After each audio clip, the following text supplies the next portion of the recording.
മൂന്ന് പേരും ഇന്ന് ഈ വേദിയിൽ നിൽക്കുമ്പോൾ മൂന്ന് പേരുടെയും മുഖത്തൊരു സ്വപ്ന സാക്ഷാത്കാരം എനിക്ക് കാണാൻ സാധിക്കുന്നുണ്ട്. കാരണം മലയാളത്തിൽ നിന്നല്ല, ഇന്ത്യയിൽ തന്നെ ഓരോ നടന്റെയും ആഗ്രഹമായിരിക്കും ഒരിക്കലെങ്കിലും MT വാസുദേവൻ നായർ സാറുടെ തൂലികയിൽ പിറന്ന ഒരു കഥാപാത്രമായി സിനിമയിൽ അഭിനയിക്കുക അല്ലെങ്കിൽ അഭ്രപാളിയിൽ ജീവിക്കുക എന്നുള്ളത്.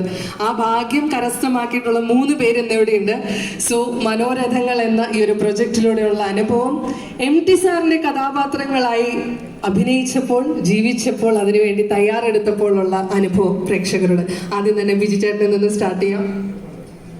എല്ലാവർക്കും നമസ്കാരം. ആദ്യമായിട്ട് MT സാറിന് എൻ്റെ പിറന്നാൾ ആശംസകൾ. എല്ലാവരും പറഞ്ഞ പോലെ ഒരുപാട് ആഗ്രഹം ഉണ്ടായിരുന്നു MT സാറിൻ്റെ ഒരു സിനിമയുടെയൊക്കെ ഭാഗമാവണമെന്നുണ്ട്. നടക്കില്ല അറിയില്ലായിരുന്നു. എന്തോ ഭാഗ്യം പോലെ പ്രിയൻ സാറിലൂടെ അത് സംഭവിച്ചു. ഒരു സ്വപ്നം പോലെയായിരുന്നു അത്. ഒരുപാട് സന്തോഷം. പിന്നെ ഒരുപാട് ലെജൻസിനെയൊക്കെ ഇവിടെ കാണാൻ കഴിഞ്ഞു, അവരോടൊരു വേദി പങ്കിടാൻ കഴിഞ്ഞു. ടെൻഷനുണ്ട് തീർച്ചയായിട്ടും. അത്രയും ലെൻസിനോട് നിൽക്കുന്നത് ഒരുപാട് ഭാഗ്യം, സന്തോഷം. God bless. ഇന്ദ്രേട്ടൻ. നമസ്കാരം MT സാർ, പിറന്നാൾ ആശംസകൾ. എല്ലാവർക്കും നമസ്കാരം.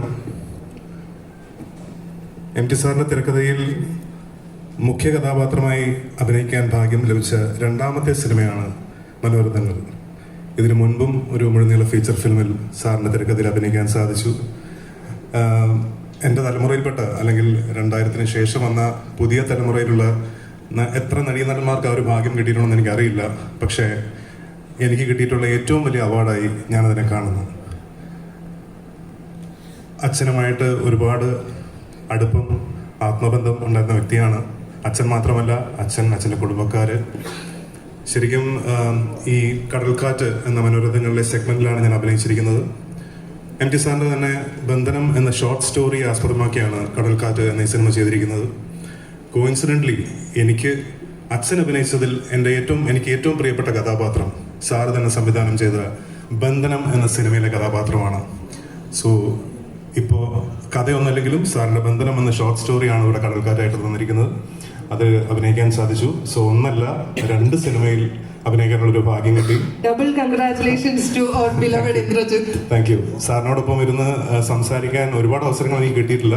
1-2 പ്രാവശ്യം ഞാൻ സാറിനെ വീട്ടിൽ പോയി കണ്ട് സംസാരിച്ചിട്ടുണ്ട്. പക്ഷേ സാറിനോട് അടുപ്പമുള്ളവരെല്ലാവരും, അത് അശ്വതിയാണെങ്കിലും സുധീറാണെങ്കിലും, എല്ലാവരും പറയുന്നൊരു കാര്യം, ഇന്ദ്രനെ വലിയ കാര്യമാണ്, ഇന്ദ്രനെ കുറിച്ച് ഇടയ്ക്കിടയ്ക്ക് സംസാരിക്കാറുണ്ട്. ഒരുപാട് സന്തോഷം സാർ. എന്താണ് പറയേണ്ടതെന്ന് എനിക്കറിയില്ല. ആൻഡ് ഈ ഒരു അവസരത്തിൽ ആയുരാരോഗ്യ സൗഖ്യങ്ങൾ നേർന്നുകൊള്ളുന്നു, പിറന്നാൾ ആശംസകൾ നേർന്നുകൊള്ളുന്നു. Wishing you a very very happy birthday sir. Thank you ഇന്ദ്രേട്ട. ആസിഫ്. എല്ലാവർക്കും നമസ്കാരം. ഹൃദയം നിറഞ്ഞ പിറന്നാൾ ആശംസകൾ MT സർ. ഒരുപാട് സന്തോഷത്തോടും അഭിമാനത്തോടും കൂടിയാണ് ഇവിടെ നിൽക്കുന്നത്.